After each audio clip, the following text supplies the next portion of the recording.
మహోన్నతుడ మహాగణుడ ఎంత వందనములు స్తోత్రములు. మా జీవిత కాలంలో నీ యొక్క ఆధీనము నాయన, కాలగతులు నీ వశంలో ఉన్నను. మా మీద కృపను చూపుతూ మమ్మల్ని కాస్తున్న విధానాన్ని బట్టి స్తోత్రములు.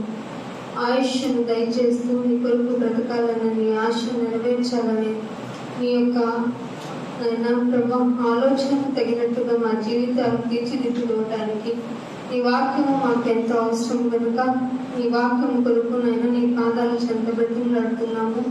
మాకు మా యొక్క లోకపరమైన ఆశలు, ఆలోచన విధానాలను మమ్మల్ని విడిపించి నీ యొక్క ఉద్దేశం ఏమిటో తెలుసుకుని నీ బాధ, నీ వేదన, నీ క్రోధము మా యొక్క జీవితంలో ఎంత ఎఫెక్ట్ను కలిగిస్తాయో తెలుసుకుని ముందుకు వెళ్ళడానికి సహాయం చేయండి.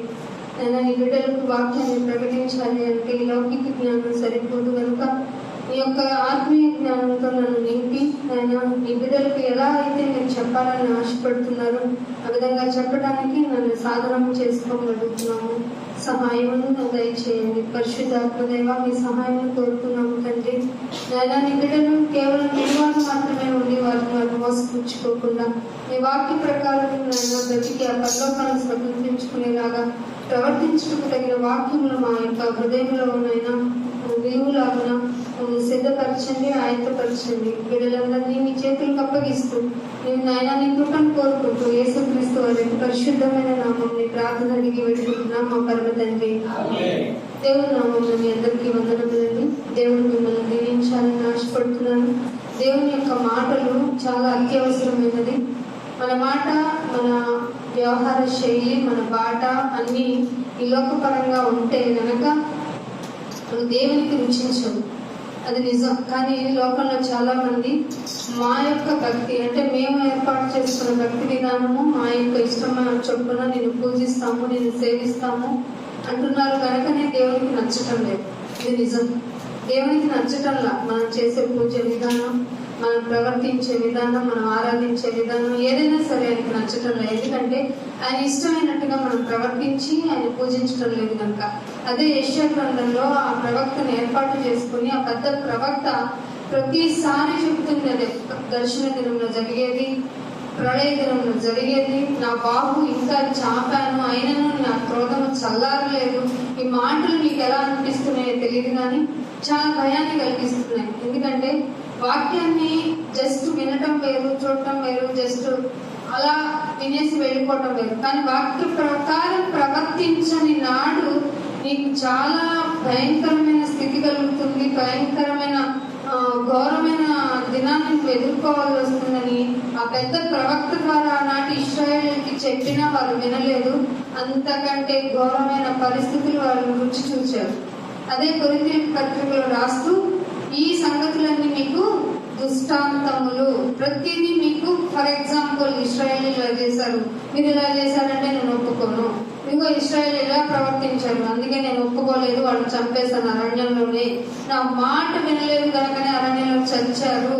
ఇలాంటి భయంకరమైన ఏ మాటలైతే మనం వినకూడదు, ఏ మాటలైతే మనం భరించలేము అనేటువంటి స్థితి కలిగిందో అవన్నీ ఇశ్రాయేలు చవిచూచారు. మీరేం చేస్తున్నారంటే ఈ లోకంలో మనం ఏం చేస్తున్నామంటే సంఘానికి లోకానికి వేరైపోయాము అనుకుంటే ఇక్కడికి వచ్చి కూర్చున్నాం. మనలో కూడా లౌకికమైన ఆలోచనలతోనే ఇక్కడ కూర్చుంటున్నాం. అందుకే దేవుడు మనతో మాట్లాడుతున్నాడు. ఏమనంటే, నాయన మీరు లోకాన్ని వదిలేశారు, మిమ్మల్ని నేను ప్రత్యేకపరుచుకున్నాను కాబట్టి మీరు నా కోసం బ్రతకాలి అనేది నా ఆలోచన. కానీ మీరేంటారా, మీరు కూడా ఇక్కడికి వచ్చి లౌకిక పరమైన విషయాల గురించి ఆలోచిస్తున్నారు. మీ ఆత్మ గురించి చింత, వేదన, ఆలోచన అసలు ఏం లేవా? అవసరం లేదు నాయన. మాకు ఈ లోకంలోనే అదే ఈ లోకమే గతించిపోతుందని ఆ పాయింట్ క్యాచ్ చేయడం అవసరం లేదు నాయన. నేను ఉన్నంత కాలం సుఖంగా ఉండాలి. ఏం సుఖమో, నా బిడ్డను నీకోసం భూమి మీదకి పంపిస్తే సుఖాన్ని ఎరగని వాడు నా కొడుకు, అద్వితీయ కుమారుడు, ద్వితీయత్వము లేనివాడు, సెకండ్ లైన్ లేదు ఆయనకి. ఈ కుమారుడు కాకపోతే ఆ కుమారుడు, వాళ్ళు కాకపోతే వీళ్ళు అనుకోవడానికి లేదురా. One and only the personality. అసలు అంత అద్వితీయ కుమారుని భూమి మీదకి పంపిస్తే ఆయన నీ కొరకు సాక్రిఫైస్ చేస్తే నువ్వేంటి నాకు లోకంలో ఉన్న ఎన్ని శ్రమలో తెలుసా అంటే, ఈ లోక బంధాన్ని చూసుకొని ఎందుకు అంత బాధపడతావు? అంత భేదం చెందుతావు, ఒకరిని వదిలిపెట్టి ఒకరిని ఉండలేము అంటే ఏదో ఒక రోజు మనం వదిలిపెట్టి వెళ్ళిపోవాలి ఎవరినైనా, అవునా కదా? వదిలిపెట్టేసిన రోజు మన జీవితం, మన బాడీ ఎక్కడ ఉంటుంది చెప్పండి? ఖచ్చితంగా బయట ఉంటుంది, ఎవరు లోపల పెట్టుకోరు. ఒకవేళ పెట్టుకుంటే మనల్ని పిచ్చోళ్ళు ఉంటుంది లోకం, సీరియస్లీ, అవునా కదా? 2-3 కేసులు బయటకు వచ్చినాయి. అమ్మని చనిపోయిందని చెప్పి 2 పిల్లలు హైదరాబాద్ లో అనుకుంటా, ఐ థింక్ సో. అక్కడ వాళ్ళు పెట్టేసుకుని కూర్చుంటే వాళ్ళకి మానసిక పరిస్థితి బాగాలేదు కాబట్టి తల్లి శవంతో 2 రోజులు ఉన్నారని స్టేట్మెంట్ ఇచ్చింది ఈ లోకం. సో అది కరెక్ట్ కూడా కాదు ఈ లెక్క ప్రకారం, ఈ లోక ప్రకారం. అది బంధం, నీకు ఎంత మంచి బంధం తల్లిదండ్రులతో కానీ, భార్యభర్తలతో కానీ, ఈవెన్ పిల్లలతో కానీ, ఎవరితోనైనా నువ్వు బంధాన్ని కలిగి ఉంటే ఆ బంధం దేవుణ్ణి దాటి వెళ్ళకూడదు. సరిగ్గా అండర్లైన్ చేసుకుంటున్న మాటలు. నీకు ఈ లోకంలో ఇచ్చిన బంధాలన్నీ దేవుడు ఇచ్చినవి, ఆయన చూపించే ప్రేమను పలు విధాలుగా పంచిచ్చినవి. కానీ నువ్వు ఆయనే మర్చిపోయి ఆ బంధాలకి ప్రయారిటీ ఇచ్చుకుంటూ, నిన్ను నువ్వే డిస్క్రిమినేషన్ చేసుకుంటూ, నిన్ను నువ్వే డిక్రీజ్ చేసుకుంటూ, నేనేమి, నా వల్ల ఏంటి లోకంలో, నాకే బంధం లేదు, నాకెవరు సపోర్ట్ చేయటం లేదు, ఇవన్నీ సమాధి చేయాలి మీరు. ఒంటరిగా వచ్చాం, సింపుల్, ఒంటరిగా వచ్చాం, ఒంటరిగా పోతాం. ఎవరి పర్మిషన్తో ఈ లోకంలోకి వచ్చారు? నాన్న నేను ఈ లోకంలో వస్తానని నాన్నతో ఏమని చెప్పొచ్చావా? అమ్మ ప్లీజ్ అమ్మా నీ కడుపులోనే పుడతానని చెప్పొచ్చావా? నాకు నిర్మాణంలో అన్ని ఫెసిలిటీస్ బాగుంటాయి ఏంటని ఏమన్నా ఎవరితో అగ్రిమెంట్ చేసుకుని వచ్చావా? కృష్ణా జిల్లాలో పుట్టా బాగుంటదంటాను వచ్చావా? నీకు సంబంధం లేని, నువ్వు అనుకోని, నువ్వు తెలియని అగ్రిమెంట్ మీదకి ఇక్కడికి వచ్చావు. వచ్చే ముందు నీ యొక్క గతి వేరు, నీ స్థితి వేరు. అప్పుడేమో నాన్న నీ కన్న తండ్రిపైన మా దేవా నీ గురించి డెఫినెట్ గా నేను ఒక ఐడెంటిటీ, నిన్ను చూస్తే నేను చూసినట్టే అని చెప్పుకొని వచ్చావు. తెలుసా నువ్వు కొన్ని వేల కోట్ల కణాలను దాటి ముందుకెళ్ళావు అమ్మ అంటల్లోనికి వచ్చి శరీరం తయారు చేసుకుని, శరీరానికి ఏం కావాలో చూసుకొని, ఆ శరీర సంబంధమైన వాటి మీద డామినేట్ చేసుకుంటూ వాటినే అనుకుంటే శరీరము కేవలము ఎవరికి చెప్పాడు? అది ఎవరికి చెప్పాడు చెప్పండి? ప్రార్థన చేస్తున్న మీరు ఏ రోజున శరీర సంబంధమైనది అడుగుతున్నప్పుడు తండ్రి ప్లీజ్ మీ చిత్తం అయితే నే అని ఏమన్నా వర్డ్ ఏమన్నా యూజ్ చేశారా? నో, ఎవ్వరం అడగ, నాకు ఇది ఇచ్చే అంతే. అడగండి. మీకు ఎందుకు అడగండి అని నేను చెప్తున్నానంటే ధైర్యంగా, మీకేమి కావాలనో మీ తండ్రికి తెలుసు అన్నాడు ఆయన. అంటే మీకు అవసరం లేదు అడుగుతున్నావేమో, బహుశా పరిశీలన చేసుకోండి. నాయన నీ చిత్తము నాకు చాలు. ఎవరన్నారు? నీ చిత్తము అంటే నీకు ఇష్టమైనది. తండ్రి ఈ లోకంలో నీకు ఇష్టమైనది ఏంటో అది నేను చేసేస్తా అని ఎవరన్నా చెప్పండి? యేసుప్రభు వారు. అందుకే బాప్తిసం తీసుకుంటుంటే అబ్బా ఈయనే ఎంత డిక్లరేషన్ వచ్చింది చూడండి ఆకాశం నుండి పౌర రూపంలో. ఈయనే నా ప్రియ కుమారుడు, ఈయన యందు నేను. మీ అందు లేదా? మనందు లేదా? అదే శరీరం, అదే అమ్మ నుండి వచ్చారు, అదే రక్త మాంసాలు కలిగిన శరీరమే. నువ్వు నేను ఎందుకు ఆనందించలేకపోతున్నావు? సో డెఫినెట్ గా రెడీ అయ్యి ఉండండి. మీరు నన్ను నా కుమారుని లక్ష్యం చేయలేదు కాబట్టి యెషయా గ్రంథము 10వ అధ్యాయము 3వ వచనాన్ని ఒకసారి రిపీట్ చేసుకుందాం. దర్శన దినమున వచ్చు ప్రళయ దినమున ఏమిట? దూరము నుండి వచ్చు ప్రళయ దినమున మీరేం చేస్తారు? అప్పుడు అడుగుతారా, నాయన నాకు ఒక పెద్ద కారు, నాయన నాకు ఒక పెద్ద బిల్డింగ్, నాయన నాకు ఒక జాబు, నాకు వీసా, పాస్పోర్ట్, కోర్టు గొడవ, అమ్మ అయ్యా నాన్న, ఇవన్నీ అడుగుతారా? ఏం అడుగుతారు? మీరేం చేస్తారు? సహాయము నొందుటకు ఎవరి యొద్దకు పారిపోవుదురు.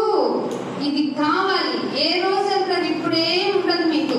ఇట్లాగే నోహు గారు ఎన్ని సంవత్సరాలు చెప్పారండి? 100 సంవత్సరాల పైన ఓడని కట్టుకుంటూ చెప్పాడు. ఇదిగో జలప్రళయం వస్తుందంటే కేవలం ఆ ఫ్యామిలీని మాత్రం ఆయన కాపాడుకోగలిగాడంటే ఆనాడే అప్పుడే ఎంత మూర్ఖమైన వక్రజనం ఉన్నారు. ఇప్పుడు పెరిగారా? డెఫినెట్ గా కోట్లు అయిపోయాము. ఇన్ని కోట్ల మందిలో దేవుని యొక్క అభీష్టం ప్రకారం బ్రతికే జనాంగం 100కి 1 కూడా లేరు. అందుకే దర్శన దినమున నేను వచ్చే ప్రళయంలో, నేను తీసుకొచ్చే ప్రళయంలో మీరేం చేస్తారు? సహాయం చేయించుకోవడానికి ఎవరి దగ్గరికి వెళ్తారు? మీరు ఇప్పుడు నాకు ఐశ్వర్యం కావాలి, నేను రిచెస్ట్ పర్సన్ అవ్వాలి, ధనవంతునైతే, ధనం ఉంటే అన్ని పనులు జరిగిపోతాయి, ధనం ఉండాలి, దానికోసం విశ్రాంతి దినం ఏంటి, ఆరాధన దినం ఏంటి, ఒక రోజు వెళ్ళకపోతే ఏంటంటే టక అని అన్ని సంవత్సరంలో ఉన్న 53 ఆదివారాల్లో మనం ఊడుకునేదే ఆదివారం. మామూలుగా అందరికి కుదిరేదే ఆదివారాల్లో. ఎన్ని స్కిప్ చేస్తుంటాం? మీ ఐశ్వర్యము కోసమే కదా అవి. అందుకే ఇక్కడ అండర్లైన్ చేశాడు దేవుడు, మీ ఐశ్వర్యమును అప్పుడు ఎక్కడ దాస్తారు? ఇది క్వశ్చన్. ఎక్కడ చదివాక బైబిల్లో ఇలాంటివి ఉన్నాయని నేను కొత్త బైబిల్ తెచ్చాను, తెలియదు కదా. ఇదే బైబిల్లో మాటే మీకు ఎప్పుడు వినని మాటలాగా ఎందుకు అనిపిస్తుంది అంటే మీరు చదవలేరు.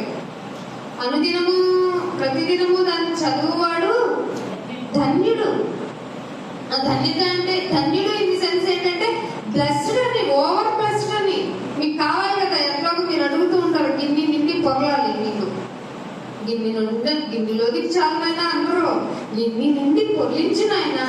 పొర్లిందంతా ఏం చేస్తారు తల్లి అంటే, ఏమో నాకు గిన్నె నిండా పొరలాల్సిందే. అత్యాస. సంతుష్టి సహితమైన దైవ భక్తి అనేది ఒకటి ఉంది. అవసరం లేదా? నేను దేనితోనైనా ఐఎమ్ హ్యాపీ విత్ దిస్ అనాలి. ఒక క్రైస్తవుడు ఏమనాలో తెలుసా? ఏ నాటికి ఆ నాటికి చాలును అన్నానైనా, కానీ అవన్నీ నన్ను దాటించేసి నన్ను ఒక క్షేమకరమైన డేలో ఉంచావు. అంటే ఈ డే ఏ రోజు ఆ రోజును సిద్ధపరచుకోవాలి అంటే 24 గంటలు తిరిగేయాలి భూమి తన చుట్టూ దాని తిరుగుతూ చంద్రుడి చుట్టూ తిరగాలి. ఈ లోపు ఏ ఆస్ట్రాయిడ్స్ వచ్చి భూమిని గుద్దినా, చంద్రుడిని గుద్దినా ఏమైపోతుందో తెలియని ప్రళయ దినాల్లో ఉన్నాం. డాట్ అనే మిషన్ కనిపెట్టేసుకున్నాం. ఆస్ట్రాయిడ్ అంటే వస్తే వాటి కక్షని తప్పించేసి వాటిని డిస్ట్రాయ్ చేసే విధంగా గెలాక్సీలో ఎంతో టెక్నాలజీకి ఎదిగిపోయాం. కానీ ఆ డాట్ మిషన్ కూడా ఏం చేయలేని పరిస్థితికి వచ్చింది. అందుకే ఇప్పుడు ఆస్ట్రాయిడ్ 2030లో రావాల్సిన ఆస్ట్రాయిడ్ ఇప్పుడే వచ్చేస్తుందట. ఏమవుతుందో తెలియదు. ఇవన్నీ మనకి పట్టవండి. ఈ రోజు చికెన్ తెచ్చుకున్నామా లేదా, ఒక జంతు బలైపోయిందా లేదా, ఒకవేళ ఇంట్లో నాన్ వెజ్ లేకపోతే ప్రళయాన్ని నేను సృష్టిస్తా అంటాము ఇంట్లో. ఏంటిది? అదేనండి ఇశ్రాయేల్ బుద్ధులే మనవి కూడా. ఏమిటా బుద్ధులు చెప్పండి? ఏంటన్నా బంగాళదుంప పెడతావు, ఇప్పుడు దోసకాయలు లేవా, ఉల్లిగడ్డలు లేవా? మేము అక్కడ ఉంటే ప్రతిసారి మాంసం తింటూ బ్రతికేవాళ్ళం. మమ్మల్ని అరణ్యంలో చంపడానికి తెచ్చాం మోషే, నీళ్లు కూడా ఇవ్వవా మాకు అని మోషేని, నాయకుడైన మోషేని ఇరిటేట్ చేసేంత ఇశ్రాయేల్ ట్రాన్సిస్టర్స్ మనమంతా. వాళ్ళ జుట్టు అదే అంటారు కదా, వాళ్ళ జుట్టులు ట్రాన్సిస్టర్ అంటే పూర్వీకులు, కానీ వాళ్ళ జుట్టులో మొలిచొచ్చినాడు. మనం ఇచ్చిన దానితో సంతృప్తి సహితమైన జీవితం లేదు కదా నీకు. ఎలా పడితే ఎంత తిన్నా తృప్తి లేని జీవితం, ఎంత ఉన్నా తృప్తి లేని జీవితం, ఎన్ని సదుపాయాలున్నా తృప్తి లేని జీవితం. అసలు ఇక్కడ దేవుని మందిరంలో ఉండడం ఎంత బ్లెస్సింగ్ అయిపోండి. దేవుని మాటలు చెప్పుకుంటూ ఆయన మాటల ద్వారా మనసును తృప్తిపరచుకోవడం ఎంత ఆనందకరమైన విషయం అండి. చాలునైనా నీ కృప నాకు చాలు అనుకోవడం ఎంత ధన్యకరమైన జీవితం అండి. ఈ దినాన్న ఇక్కడ ఉండటాన్ని బట్టి ఆయన స్తుతించకుండా ఏదో లోటు నీకుందని నీకు నువ్వు తెచ్చిపెట్టుకున్న దుఃఖంతో నీ మనస్సుని దేవునికి దూరంగా పెట్టుకున్నావు చూడు. చాలు దేవునికి లెక్కలో రావడానికి. ఆ మహాసభలో విమర్శన దినమున నిన్ను పిలవడానికి రీజన్ చాలా. ఆయనకి ఏమిచ్చాను, ఏం చేసావు, నేను ఇచ్చిన ప్రతి దాన్ని నువ్వు వ్యర్థము అనుకుంటూ నాయన చాలు నీ కృప చాలు అనేటువంటి ఒక మంచి ఆలోచన, మంచి జీవిత విధానం పెట్టుకోకుండా నువ్వు ఇక్కడ అసంతృప్తితో కూర్చున్నావంటే విమర్శన దినములకు నువ్వు ఎంటర్ అయినట్టే. అదే కదా నీ క్రియ. అందుకే అంటున్నాడు చూడండి, నీ ఐశ్వర్యం గురించి మాట్లాడుతూ కీర్తన గ్రంథము 90వ అధ్యాయము 90వ కీర్తన 15వ వచనం. నేను 2-3 సార్లు రిపీట్ చేస్తానండి. డిఫరెన్స్ మీకు నోట్ అవుతాయని. ఇరిటేషన్ తెచ్చుకోకండి. వాక్యాన్ని గుర్తు పెట్టుకుంటూ ఉండండి. 15వ వచనం చదవండి. నీవు మమ్మల్ని శ్రమ పరిచిన దినము కొలది. మీకు మ్యాచ్ అవుతుంది పాయింట్. మంచివాడు దావీదు గారు. ఫ్యామిలీ కూడా కౌంట్ చేయట్లా. ఎవరినో అభిషేకం చేయించమంటే వెళ్ళిపోయి పెద్ద కుమారుని అభిషేకించేస్తాను, ఎందుకంటే ఆజానుభావుడు బాగున్నాడు, మరి వెరీ వెరీ హ్యాండ్సమ్ పర్సన్, తైలం పోసేనా ఆయన అంటున్నాడు ప్రవక్త. అయితే ఇతను కాదు అంటే తండ్రి అడిగితే తప్ప చెప్పని కుమారుడు దావీదు గారు. కానీ దావీదు గారి డ్యూటీ ఏంటి? సింహం నోటిలో ఉన్న గొర్రె పిల్లనైనా మేక పిల్లనైనా తెచ్చేంత ధైర్యశాలి. దేవుడి కోసం టక టక టక టక సాంగ్స్ రాసేసుకుని మీ కృప చాలు అనుకుని పాడుకునేంత గొప్ప మనసు కలిగిన వాడు. దేవుణ్ణి సేవించటమే పనిగా పెట్టుకున్నాడు. అందుకే మనుషుని చూసినట్టు దేవుడు చూడు. మనుషులు పై రూపమును లక్ష్య పెట్టుతురు గాని నేను అంతరంగమును పరిశీలించి వాడికి ఇలాంటి వాళ్ళు వెతుకుతున్నాడు. అలా వెతుకుతుంటే దొరికిన దావీదు ఏమన్నాడట?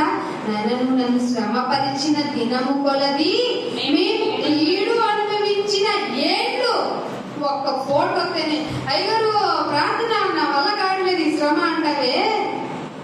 ఇక్కడ భక్తుడు ఏమంటున్నాడు చూడండి. మీకు వాక్యం అర్థం అవ్వాలి, బైబిల్ కాన్సెప్ట్ అర్థం అవ్వాలి, దేవుని యొక్క ప్రణాళిక అర్థం కావాలంటే ముందు ఇవి అర్థం కావాలి. ఏమంటున్నాడు? కీడును అనుభవించిన ఏళ్ల కొలది మమ్మల్ని సంతోషపరచుకుని ఆయన ఎక్కడ ఆ శ్రమలో నిన్ను ఏమన్నా ఫ్రస్ట్రేట్ అయ్యి ఉన్న ఒక మాట అంటానేమో వాళ్ళ అన్నీ మాకు అలాగే నా హ్యాపీనెస్ ఉంచు. శ్రమలోనైనా ఆ శ్రమ ఏంటో కొనసాగిన నీకుందా ఇలాగా? అంటే మీ బుర్రలో ఏంటంటే వాటర్ ప్రూఫ్ వాచ్ లాగా వాకింగ్ ప్రూఫ్ అనమాట. మీకు హృదయానికి ఏమైపోయి ఉంటుంది? మీరు ఒక మట్టుకు విందురే కానీ గ్రహింపు లేదు, గ్రహించరు. కానీ 1 days సడన్లీ గో అవే. ఇక్కడ నుంచి ఆ రోజు ఎవరు పట్టుకొని అవుతున్నా లే అని లేవలేవు. ఇదిగో నీకు ఇష్టమైన ఇస్తానంటే నువ్వు లేవలేవు. ఏడ్చి బోరు కొట్టి నిన్ను పంపేసి మట్టిలో పోస్తారు, మట్టిలో కప్పెట్టేసి వస్తారు. చక్కగా నీ పేరు చెప్పుకొని విందు భోజనం చేస్తారు. ఇది జరిగేది ఇదే. అందరూ నిన్ను మర్చిపోతారు. అందరూ ఇలాంటి దానికోసమా, ఇలాంటి వాటి కోసమా నీ బంధాలను పెట్టుకునేది? బంధాన్ని దేవుని దాటి వెళ్ళనీయకండి. దేవుడే నీకు, అందుకే నేనే నీకు దిక్కవ్వాలి అన్నాడు. అన్ని దిక్కులను సృజించిన ఆయన నిన్ను అడుగుతుంది ఏంటో తెలుసా? నేను నీకు దిక్కవ్వాలి. నువ్వేంటి తలోకిపోయి తలోక విధంగా సంపాదించుకొని ఐశ్వర్యంతో ఆనందంగా ఉన్నావంటావు. ప్రళయ దినమునని ఐశ్వర్యాన్ని ఎక్కడ దాస్తావు అది చెప్పు నాకు అంటున్నాడు ఆయన. ఏమంటున్నాడక? ఉదయమున నీ కృపతో 14 వచ్చిన అంటున్నాడు, ఉదయమున నీ కృపతో మమ్మల్ని తృప్తిపరిచినాయన. నీ కృప చాలు కదా ఆయన. ఉదయం నీకు లేచాను, నాకు కావాల్సిన విధంగా ఉన్నాను భూమి మీద అంటే, నా ఊపిరి ఉంది అంటే నీ కృప వల్లనే కదా నాయన. అంటే నేను ఆరోగ్యంగా ఉన్నాను, ఒకవేళ శ్రమలో ఉన్నాను, బాధలో ఉన్నాను, ఈ విధంగా నేను హ్యాపీగా ఉన్నానంటే బికాస్ ఆఫ్ యూ ఓన్లీ కదా నాయన అనుకుని ఉదయమున నీ కృపతోనూ అప్పుడు తృప్తిపరచుము, అప్పుడు మేము మా దినములన్నీ ఉత్సహించి పాడు. ఏం చేస్తారట? అదే సంతోషంగా ఉంటేనే కదా పాట పాడుతారు. మీరు ఏడుస్తూ పాడుతున్నారు, దేవుడు పాడుతున్నారు. సంతోషం కదండి. మన దేవుడు అంటే మనకి ఇష్టం. దేవుడికి కూడా ఆయన పాటలు వింటేనే ఇష్టం. సాతాను కూడా ముందు ఏం చేసేది? డ్యూటీ ఏంటి తెలుసు మీకు? లూసిఫర్ పనేంటి? బాగా పాటలు పాడేది. పాటలు పాడుతూ ఉంటే దేవుడి దగ్గర అన్ని పనులు చూస్తూ ఉండేది. చూసి దేవుడి తర్వాత నేనే కదా అని ఎక్కడ అనుకుందట. అది దేవుడికి ఇది ప్రాబ్లం. మీరు బయటికి తిన్నా ఏమంటారు, హృదయంలో ఏమనుకుంటున్నావో దాన్ని కన్సిడర్ చేస్తారు. అందుకే మీరు మీ ఆలోచనలు జాగ్రత్త. విమర్శనాదినమున అవే బయటికి తీసుకొచ్చి మాట్లాడతాడు. ఇక్కడే ఉన్నావు కదా, నా మాటలు వినపడుతున్నాయి కదా, ఏం ఆలోచిస్తున్నావు? అందుకే ఇంకొక మాట చూపిస్తాను. అదే యెషయా గ్రంథం 30వ అధ్యాయం 11వ వచనం. అదే యెషయా గ్రంథము 30వ అధ్యాయము 11వ వచనం. 30వ అధ్యాయము 11వ వచనం. 11వ వచనము కీర్తనలు. నా ప్రాణము మౌనముగా ఉండగా, కీర్తనలు 30:11. నా ప్రాణము మౌనముగా ఉండదు, నిన్ను కీర్తిస్తుంది. ఎప్పుడు నాయన? ఇందాక చదివాం కదా 90వ అధ్యాయంలో, నువ్వు మమ్మల్ని శ్రమపరిచిన కొలది, అది ఏంటుగా ప్రొలాంగ్ అయిన కొలది, I will sing for you. భక్తుడి యొక్క ఆలోచన, భక్తుడి యొక్క ఇవన్నీ మీకు పట్టవు కదా. సరే, యెషయా గ్రంథంలో 2వ అధ్యాయము 19వ వచనం చూడండి. యెషయా గ్రంథము 2వ అధ్యాయము. యెహోవా భూమిని గజగజ వణికింపలేదు. ఏం చేస్తాడట? భూమి అంటే ఎక్కడుంది? మనం నివసించేదండి. గంటకి 1,11,600 కిలోమీటర్ల వేగంతో తిరుగుతుంది భూమి. నువ్వు పడట్లేదు, పడిపోవట్లేదు. నువ్వు దిప్పు, పట్టుకో ఒకటి, పడిపోకుండా ఆపు. భూమికి పునాదులు వేసినప్పుడు ఎక్కడున్నావు నువ్వు? గురువృద్ధుడికి తెలుసా అన్నాడు దేవుడు. తరతరములకు నివాస స్థలమైన మనల్ని పిలిచి, అరే భూమికి పునాది వేసినప్పుడు నువ్వు ఎక్కడున్నావు నీకు తెలుసా? నువ్వు గురువృద్ధుడివిరా అన్నాడు. అంటే మన లాంగ్వేజ్ లో చెప్పడానికి ఏమంటున్నాడు ఇక్కడ? భూమిని గజగజ వణికించి లేచినప్పుడు ఆయన భీకర సన్నిధి నుండి ఏమొస్తాయట? ఆయన భీకర సన్నిధి నుండి, ఆయన ప్రభావ మహత్యము నుండి వచ్చి మనుషులు కొండ గుహలలో దూరుదురు. అది ఆయన ప్రళయాన్ని స్టార్ట్ చేద్దాము. మీరు చదువుకున్న ఈ దర్శన దినంలో వచ్చే ఆ ప్రళయ దినంలో ఏమవుతుందట? ఆయన సన్నిధి నుండి ప్రభావము మహత్యములు వచ్చేటప్పటికి మనుషులు కొండలకు వెళ్దామా, లోయలకు వెళ్దామా, లేకపోతే నేలలో పొరియలు చేసుకొని ఉందామా? ఇప్పుడు మనకి మెయిన్ ప్రాబ్లం ఏంటంటే హ్యూమన్స్ కి ఎర్త్‌క్వేక్స్ వస్తున్నాయి, బిల్డింగ్స్ పడిపోతున్నాయి, పెద్ద జన నష్టం జరుగుతుంది. కాబట్టి నడుచుకుంటూ వెళ్ళి ఒక సెల్ లాంటిది చేసుకొని వెళ్ళిపోదాము అనేది పెద్ద టాపిక్. ఇప్పుడు ట్రెండింగ్ ఇండియాలో కూడా వచ్చేసింది. ఎందుకంటే ఇండియాలో కూడా, ఆంధ్రప్రదేశ్ లో కూడా మనం ఏం చూసాము? మొన్నే భూమి కూడా వణికిందట. భూమి వణకడం ఏంటి? ఎర్త్‌క్వేక్స్ రావడం ఏంటి? టెక్టానిక్ ప్లేట్స్ ఆంధ్రాలో కూడా కదులుతాయా? దేవుడు అనుకుంటే ఎక్కడైనా కదులుతాయి.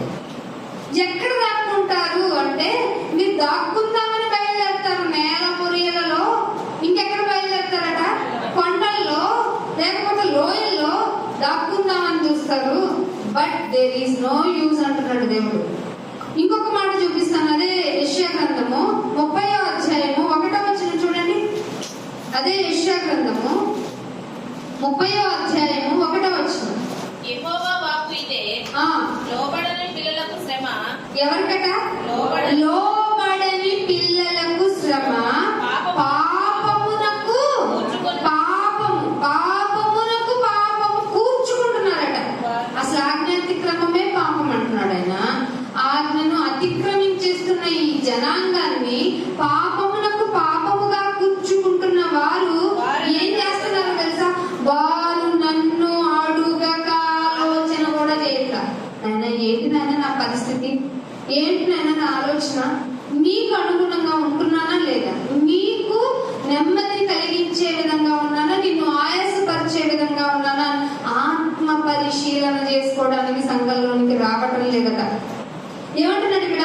నన్ను అడుగక ఆలోచన చేయుదురు. ఇది అండర్లైన్ చేసుకోండి. నా ఆత్మ నియమింపని సంధి చేసుకుంటున్నారు మీరు. కానీ నా ఆత్మ యాజ్ పర్ కండిషన్ తో మీరు నన్ను సంధి చేసుకోమన్నా. ఏమిటి నా ఆత్మపరమైన సంధి ఏంటి? మీరు నాతో డైరెక్ట్ గా ఉండేటువంటి రిలేషన్ పోగొట్టుకున్నారు. కాబట్టి నా కుమారుడు ద్వారా, ఆయన రక్తము చిందించిన విధానం ద్వారా, ఆయన చేసిన సాక్రిఫైస్ ద్వారా మీరు వచ్చి రక్షణ పొంది నా దగ్గరికి వచ్చి నా కుమారుడు ద్వారా నన్ను అడగండి ఏదైనా అంటే డైరెక్ట్ గా అడిగేస్తారు. మీకు ఏ హక్కు ఉందని అడుగుతున్నారు?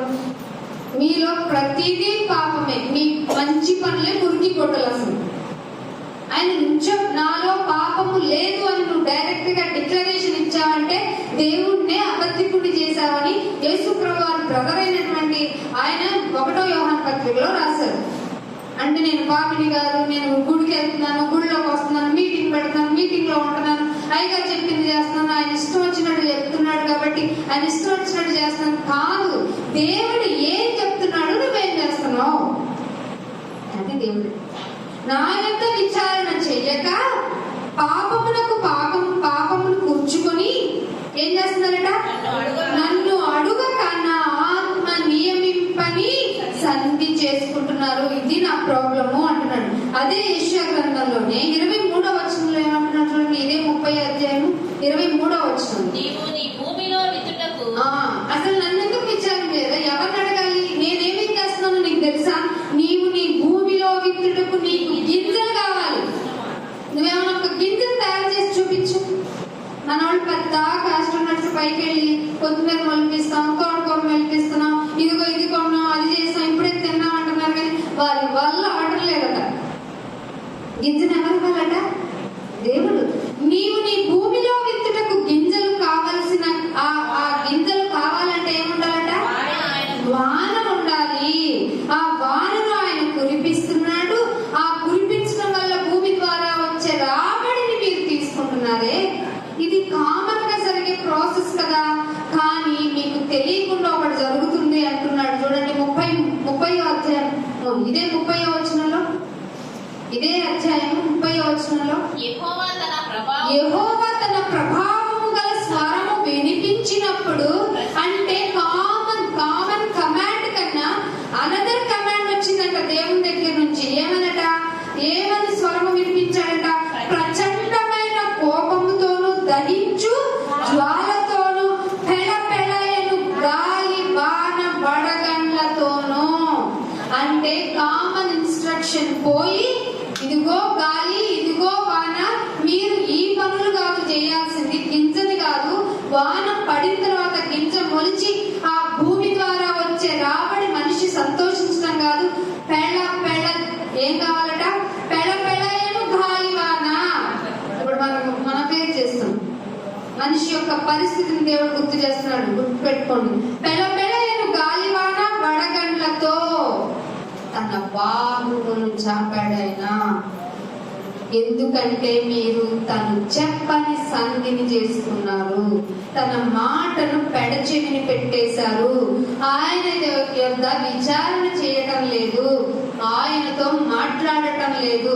అన్న ఏంటి నా విషయంలో ఇలాగా, అన్న అక్క ఏంటి నా విషయంలో ఇలాగా, లోకస్తులతో మాట్లాడుకుంటున్నావు, లోకపరమైన మనుషుల యొక్క విచారణ చేస్తున్నావు, కానీ నా బ్రతుకు గురించి అని ఏ రోజైనా నీ దగ్గర ఒంటరి ప్రార్థన జీవితం ఉందా? అసలు నా జీవితం ఏమిటి నాయనా, నీకు సఖ్యంగా ఉందా, ఆయాసకరంగా ఉందా, అసలు నీకు నేను ఎలిజిబుల్ గా కనిపిస్తున్నానా, అసలే నువ్వు చూస్తే మహాభయంకరుడివి, సంఘంలో ఏదో పాట పాడగలుగుతున్నాను, ఏదో మాట్లాడగలుగుతున్నాను, ప్రార్థన చేసుకోగలుగుతున్నాను, కానీ నా కుటుంబం ఏమిటి నాయన నీ సన్నిధికి రాలేకపోతుంది, నా మాటలు వినేవాళ్ళు లేరు. ఎందుకంటే నీ మాట వాళ్ళు వినటం లేదు. ప్లీజ్ నాయన వాళ్ళు మార్చు అని ఏడుస్తున్నావా, లేక నా బ్రతికి ఇంతేనని ఏడుస్తున్నావా? నా యొద్ద విచారణ చేయటం లేదు కదా నువ్వు. అయితే ఇదే అధ్యాయం 33వ వచనంలో ఏమంటున్నాడు చూడండి. 33వ వచనం. పూర్వము నుండి తోపేతు అన్న దాని మీద పన్ను నుండి అదేంటో చూడండి. భయంకరమైన శ్మశానము. భయంకరమైన శ్మశానము సిద్ధపరచబడి ఉన్నది. అది మెలేకు దేవతకు, అంటే సాతానుకు సిద్ధపరచబడింది. నా యొక్క విచారం చేయటం లేదు కదా. ఆ భయంకరమైన శ్మశానము అనగా పాతాళము నీ కొరకే, నీ కొరకే. ఇదే యెషయా గ్రంథం 33వ అధ్యాయము 14వ వచనం. ఇదే యెషయా గ్రంథము 33వ అధ్యాయము 14వ వచనం. సియోనులోనున్న పాపులు దిగులు పడుచున్నారు. యెషయా గ్రంథంలోనేమా 33:14 13వ వచనం చూడండి. దూరస్తులారా అంటే ఎవరు? వినుటకు మట్టుకు విందురే గాని మీ హృదయం నాకు దూరముగా ఉందన్నదే ఆ బ్యాచ్. మీరు ఎవరైనా ఉంటే మీరు కూడా దూరస్తులే, నేనుంటే కూడా నేను దూరస్తురాలని. కాబట్టి ఏమంటున్నాడు, దూరస్తులారా ఆలకించుడి, నేను చేసిన దానిని చూడండి. సమీపస్తులారా, మీరు వినడానికి పక్కనే ఉంటున్నారు కానీ మీ చెవుల్లోకి నా మాటలు వెళ్ళేవటలా. ఏంటో తొందరగా ఏంటట క్రమము. ఏ క్రమము? ఆదివారం స్కిప్ చేయని క్రమము. అంటే పరిచయులు, శాస్త్రులు లాంటి జీవన విధానం. అంటే ఫార్మాలిటీగా దేవుని పనులు చేద్దాం అనుకునేటువంటి గ్రూప్ సమీపిస్తులు. అంటే అర్థమైన దేవుడు ఎంత లోతైన మాటలు చెప్తున్నాడు. సమీపస్తులారా నా ఎందుకు సమీపస్తులకి పరాక్రమం తెలియాలి కదా? సమీపస్తులు అంటే ఇది పాజిటివ్ క్యారెక్టర్ కదా మామూలుగా మనం అనుకున్నప్పుడు. కానీ సమీపస్తుల గురించి కూడా ఆయన ఏం చెప్తున్నాడు, నా పరాక్రమమును తెలుసుకొనడి. సియోనులో ఉన్న పాపులు దిగులు పడుతున్నారు, వణుకుతూ భక్తిహీనులను పట్టుకున్నాడు. ఏంటది? తోపేతు. తోపేతు అంటే ఏంటి? భయంకరమైన శ్మశానము. ఏమిటట? మనలో ఎవడండి నిత్యము దహించే అగ్నితో సావాసం చేయగలరు? నిత్యము దహించే అగ్ని ఎవరు? ఎబ్రీ పత్రికలో రాయబడింది, ఆయన నిత్యము దహించు అగ్ని అయి ఉన్నాడు. మీకు ఈ రిఫరెన్స్ చూపించుకుంటే వెళ్ళాను అనుకోండి, తొందరగా ముగించమంటారు. అందుకే ఏమంటున్నాడంటే ఆయన నిత్యము దహించు అగ్ని. మీరు ఇప్పుడు ఇక్కడ ఏమంటున్నాడంటే నిత్యము దహించే అగ్నితో ఎవడు నివసింపగలడు? మీరు ఇక మారండి. నిత్యము నివసించే అగ్నితో ఎవరు నివసింపగలడు? మనలో ఎవడు నిత్యము కాలుతున్న వాటితో నివసింపగలడు? ఉండలేక అవ్వదుగా మన వల్ల. అయితే 15వ వచనంలో ఏం చేయమంటున్నాడు? మా వల్ల కాదు, చిన్న మంట తగిలితేనే మాకు భయం వేస్తుంది, బర్నర్లు అంటాం, గంధం అంటాం, పసుపు అంటాం అని రాసేసుకుని ఈ శరీరాన్ని కాపాడుకుంటాం. మేమెక్కడైనా ఆయన ఆరని అగ్నిలో ఉంటాము. అయితే నా మాట వినండి, ఏమిటో తెలుసా? నీతిని అనుసరించండి. నీతిని అనుసరించి నడుచుకుంటా. అనుసరించండి ఆయన బాప్తిసం తీసుకొని మర్చిపోకూడదు. అనుసరించి నడుచుచు యథార్థమే మాట్లాడండి. ఎప్పుడు అవునంటే అవుననండి, కాదంటే కాదనండి. ఇది కాదక్క అని ఇక్కడికి వెళ్ళి అదన్నీ అక్క దగ్గర చెప్పి కుంపట్లు పెట్టుకోకండి, పెట్టకండి. ఏ అన్నైనా సహోదరులు ఐక్యత కలిగి నివసించుట దేవుడిది కోరిక. ఈ దేవుడిది కోరిక. ఏ సహోదరుడైనా అట్లా ఉంటారా? ఆనందలో ఆయన దగ్గరికి వెళ్ళమంటే ఆనందలో ఏదో ఒక విధంగా అగ్నిలో నుండి కొంతమందిని లాగాలి. మేము హెల్ప్ చేయమా అంటాం లోకపరంగా. ఇక్కడ ఏంటంటే ఆత్మ అక్కడికి వెళ్తే ఇక్కడ రావద్దు, ఇక్కడ ఉంటే అక్కడ ఉండొద్దు అంటారు. యథార్థముగా మాట్లాడుచు నిర్బంధము వలన వచ్చిన లాభమును అపేక్షించండి. మీ ఊరికి నువ్వు అందెళ్తాడంట మీరు వచ్చే గుంపులో ఉంటే. అంటే వెళ్తారా? ఖచ్చితంగా వెళ్తాం. ఏముంది? ఏ జెండమూర్తి ఏముంది? నిర్బంధముగా వచ్చే లాభాన్ని ఉపేక్షించుచు లంచము పుచ్చుకొనకుండా తమ చేతులను మలుపుకొని హత్య అనగానే ఏం చేయాలట? చెవులు మూసుకోవాలట. హత్య అనగానే ఎక్కడ చేసేద్దామని చేయటమేంటి? హత్య చేసి కుక్కర్లో పెడతామా, స్మాష్ చేసి సబ్స్ లో వేద్దామా, కాలంలో వేద్దామనే ట్రెండ్ లో ఉన్నాం మనం. హత్య మాట వినకుండా చెవులు మూసుకొని చెడుతనము చూడకుండా కన్నులను మూసుకున్నవాడు అది. మీరేంటి మేము హైగా ఉండాలనుకుంటున్నారా? ఇవి పాటించండి. విమర్శనార్థనము మిమ్మల్ని కట్ చేయదు. కానీ మీరు నన్ను విచారం చేయదే. మీకు ఏం రెడీగా ఉందట? తోపేతు రెడీగా ఉంది. తోపేతు అంటే శ్మశానానికి వెళ్తే మామూలుగా మనం ఉండగలము? అస్సలు ఉండలేము. మరి ఈ భయంకరమైన శ్మశానంలో ఏముంటాయి చూడండి.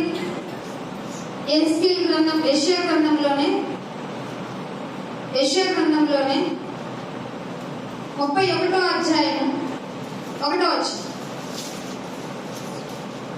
ఇశ్రాయేలు పరిశుద్ధ దేవుని లక్ష్యపెట్టకయు. ఏం చేయకట?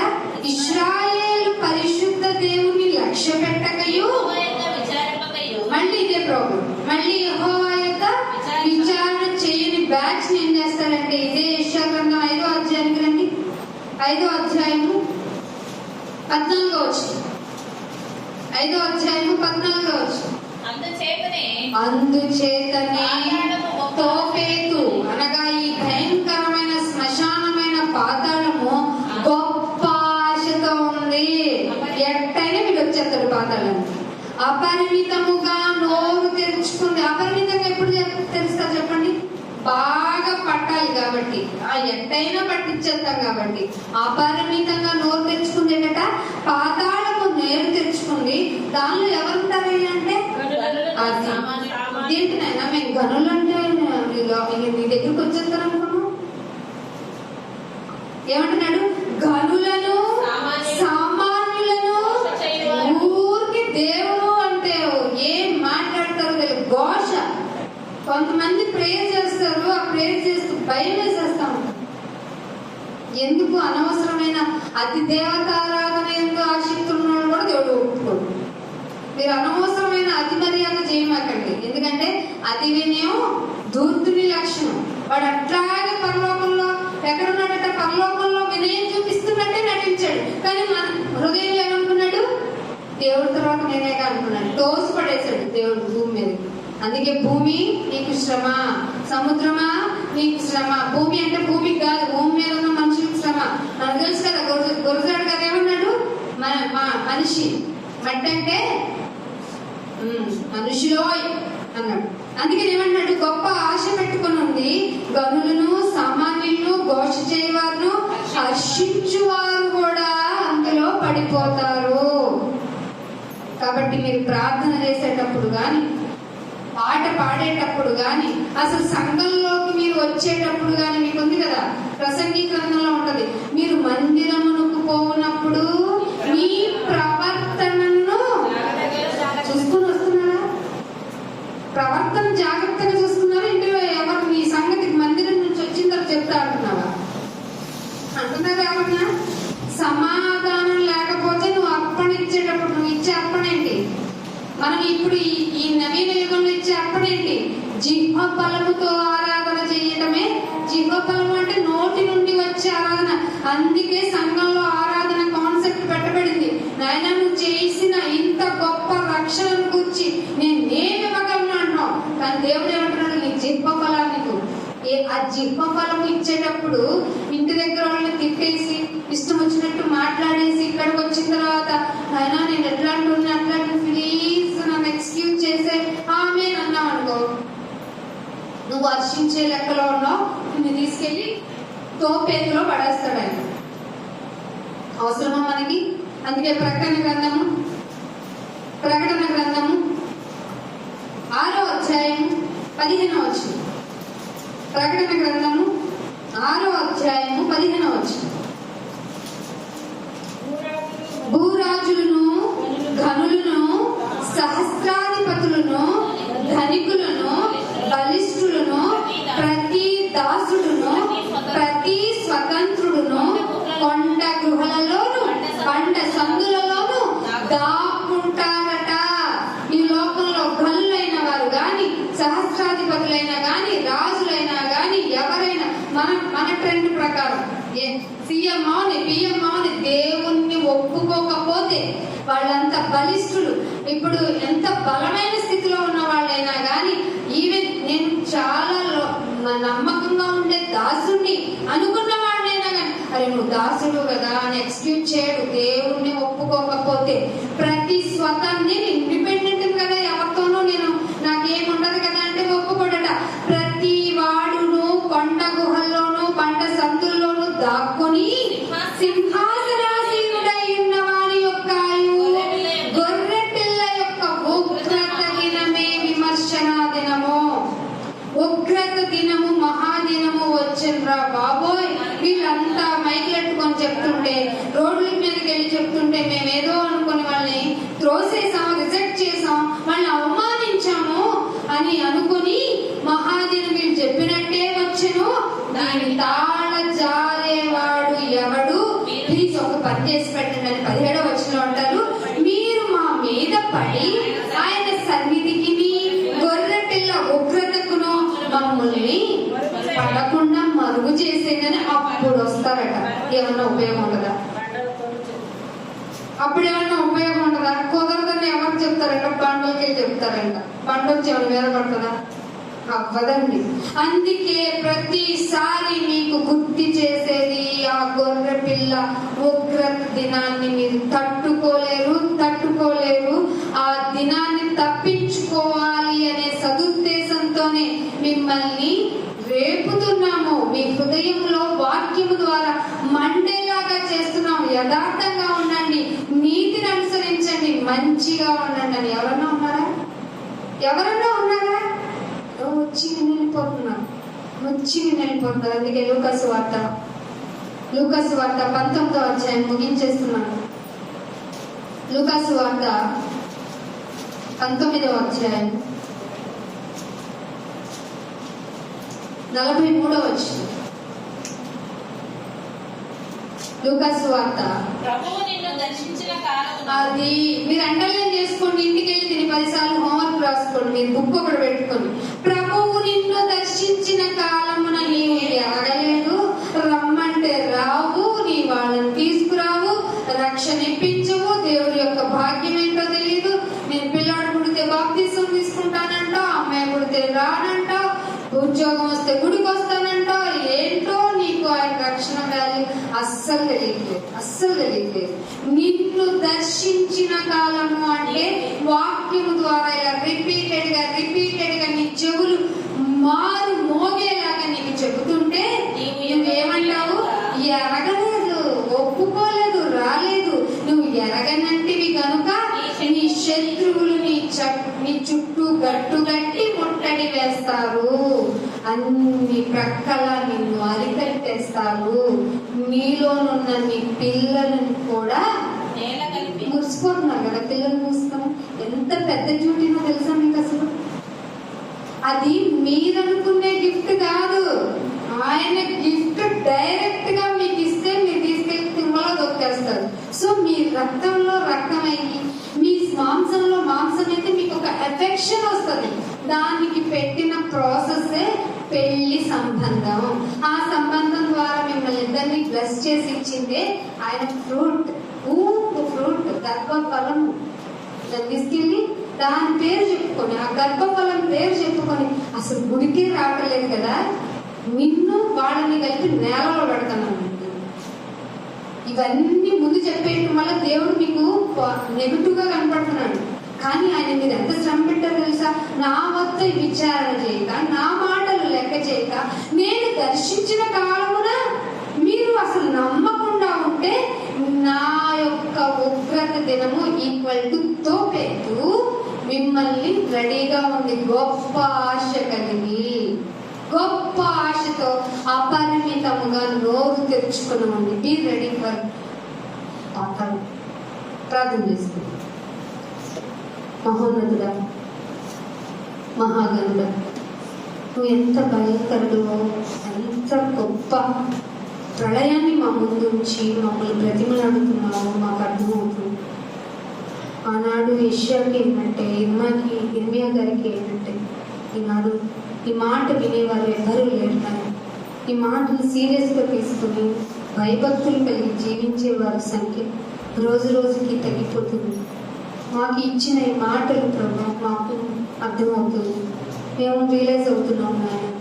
నీ యొద్దనే విచారణ చేస్తాం నాయన. నీ మాట మీదే ఆధారపడి మా నీతిని, మా యథార్థతను కాపాడుకుంటాం నాయన. మమ్మల్ని నాయన తోటెదికి పంపించకండి నాయన. కాపాడం మా పొద్దు ప్రభు. ఇదిగో అటువంటి అవగాహన కలగటానికి మాకు ఇచ్చిన గొప్ప రక్షణ ఎంత భాగ్యం నాయన, ఎంత గొప్పది నాయన. ఆయన ఇదిగో అది తలంచుకుంటూ, మీ కుమారుడు చేసిన త్యాగాన్ని తలంచుకుంటూ బల్లలో చేతులు వేస్తున్న మమ్మల్ని ఇంకే విధంగా బ్రతికితే నీకు మంచి వారముగా కనిపించగలము, మంచి విత్తనములుగా ఉండగలము. అలా మమ్మల్ని ఉంచండి. ఈ ప్రళయ దినముల యొద్దకు మమ్మల్ని తీసుకువెళ్ళకండి. మమ్మల్ని దాయండి నాయన, మమ్మల్ని కాపాడండి నాయన. ఇదిగో మీ బిడ్డలకి ఈ మాటలు చదివించాను. నువ్వు చెప్పినట్టు నాయన చెప్పి ఉన్నాను నాయన. ఈ మాటలే సాక్ష్యం కనుక వీరికి నాయన ఏ విషయం మీద అవగాహన కావాలో వారికి విజ్ఞతను, జ్ఞానమును, వివేకమును ప్రసాదించమని యేసుక్రీస్తు వారి పరిశుద్ధమైన నామమున ఈ ప్రార్థనను అడిగి వేడుకుంటున్నాము పరమ తండ్రి. ఆమేన్. అందరికీ వందనాలు. God bless you.